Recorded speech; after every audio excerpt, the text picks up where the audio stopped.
What's up, YouTube? And today we are going to piss some people off. Not necessarily because I'm going to do anything out of line. It's just that I am going to go over pricing with you guys as far as I see it. Okay? So, we are talking about the Knucks. Here we have no money. And then over here, we'll put like 300.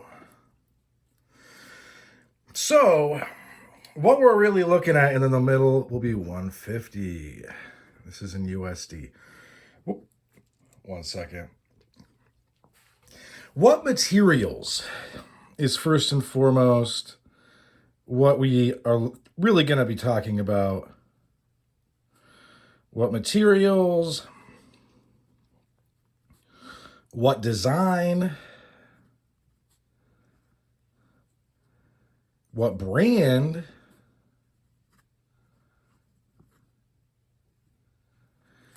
I think that about covers it for the factors that are a little bit where we're going to start. So this is pretty much dead center for a full 4-finger knuckle.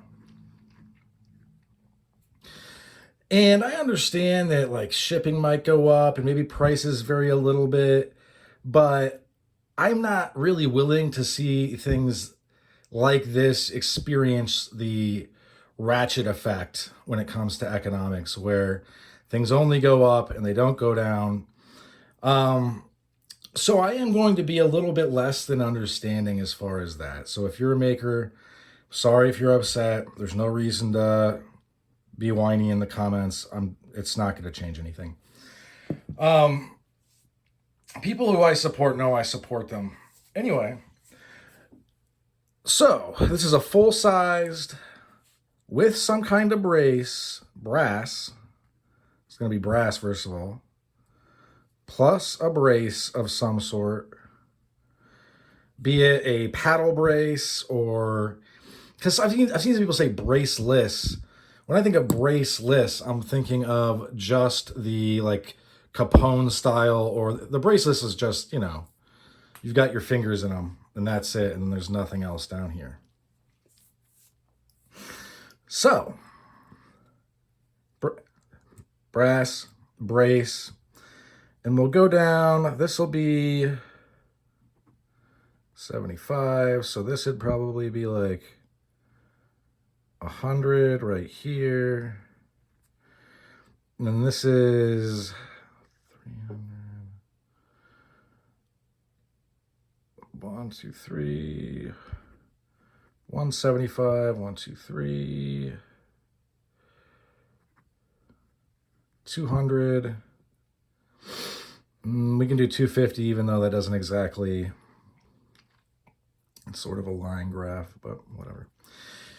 So 4-finger knuckle, brass and brace, 150. That's about fair market value. But that is going to be something that is made in America, handmade, or, listen, if it's stock production, I totally get it. To me, that's about handmade, right? If you're sand casting it, does the way you use sand mean it's not handmade? I just don't see it that way. However, if we are looking at like a 4-finger knuckle with a brace that is aluminum, I'd expect it around somewhere right here, somewhere in this area.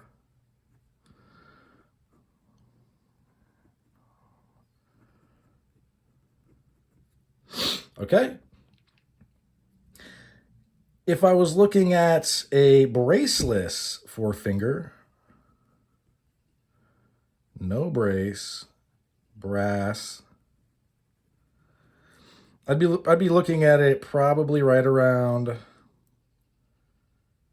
150. Yeah, I messed this. I'm sorry. This timeline doesn't make sense. It should have been 75, 100, 125, 150. So we've kind of left that out. We'll put it right here, 125. But somewhere in here. But if it's aluminum, I'd be looking for it right around here. Okay? Single finger knuckles, it kind of depends. But although I realize there's a lot of people that want to sell them up in this area, because the way mill spin kind of just viciously undercuts everyone because they're champions and they're belligerent RB people. An SFK, for me, a nice one, all brass, thick, looks like something you would beat down a door with. I'm going to be looking in this area.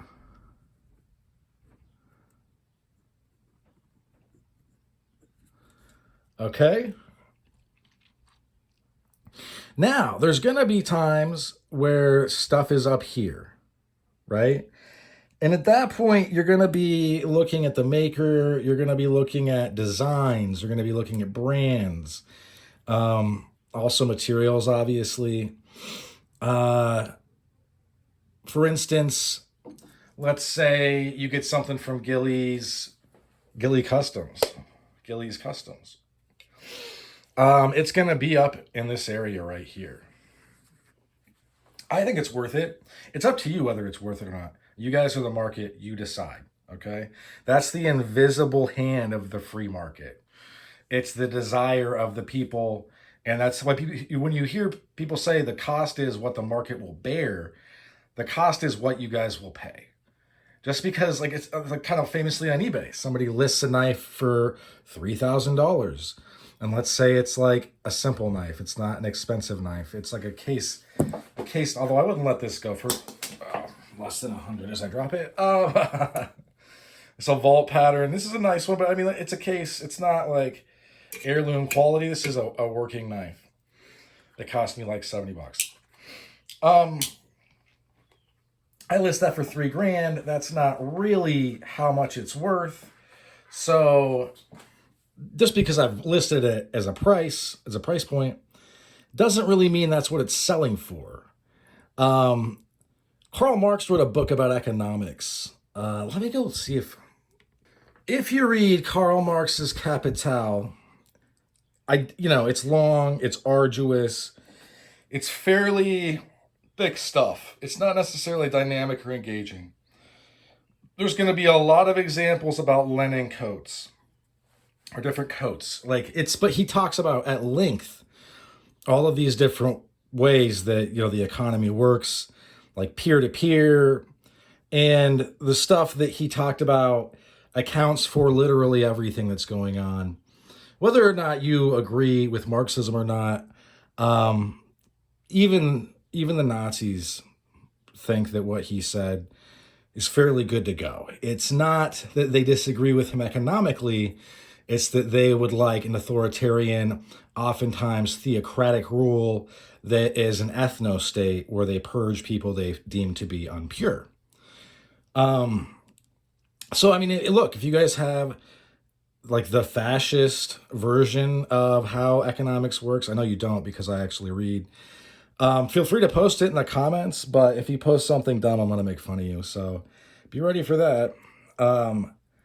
But yeah, you can go read about how, there's all this different stuff, man. And I read the first chapter. It was kind of a slog. I haven't got back to it. Maybe someday. But anyway, just because you list something as, as being priced as that, does that mean it's really the price? The price is what the market will pay, okay? Another person that, now the names escape me. As soon as you hit play or record, the names escape you. But there's a couple other people where I would even creep up to here, right? Red Horse Knives has some expensive, I believe it's Red Horse Knives, some expensive patterns that I really like. There's another one whose name I forget. I've not bought any of his stuff. His stuff is super awesome. It's going to be up here. But these are going to be like traditional. They're going back. They're making stuff from these books, and they're hand casting them. Um, using sand and stuff, and or stock removal. They're really going the extra mile, and they'll chat with you. Obviously, not for too long, probably because they're busy. All these people are busy. Um, but they're not going to be rude. It's not going to be like if you buy something from Karate Mart and you're like, hey, will this shatter all the bones in my hands because it's a bad design? And they're like, we don't speak English. It's not going to be like that experience. But I will say, what you get into is the law of diminishing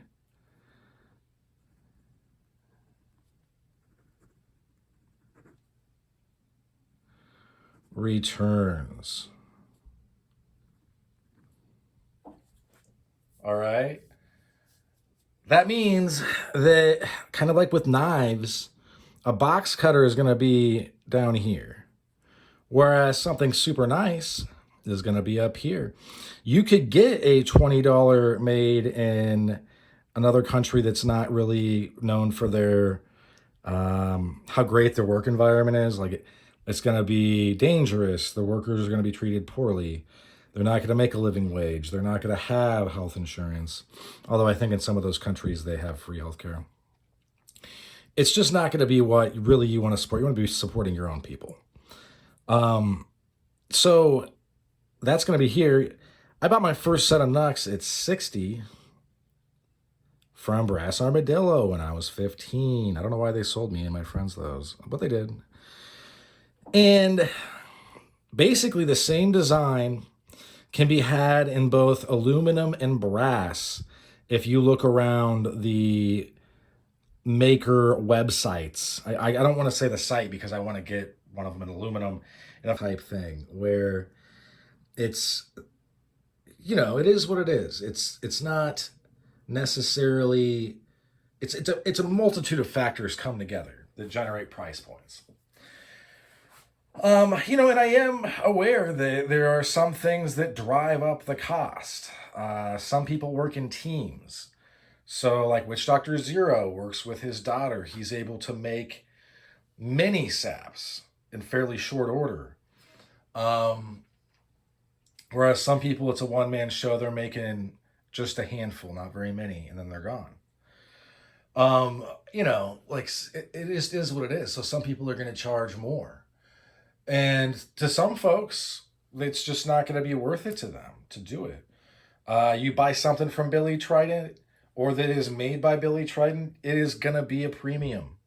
He also makes some super cool stuff. You can check out his Instagram. It's not hard to find, and it's neat. It just is. Like, I like that stuff. I think that stuff is super duper cool. Is that going to be worth it for everybody? I don't know. Some people are legit. They're not collecting. They just want to put something in their pocket because they live in a rough area and the cops don't respond. And if they live in a constitutional carry state, which many states are going to, then they can carry whatever they want.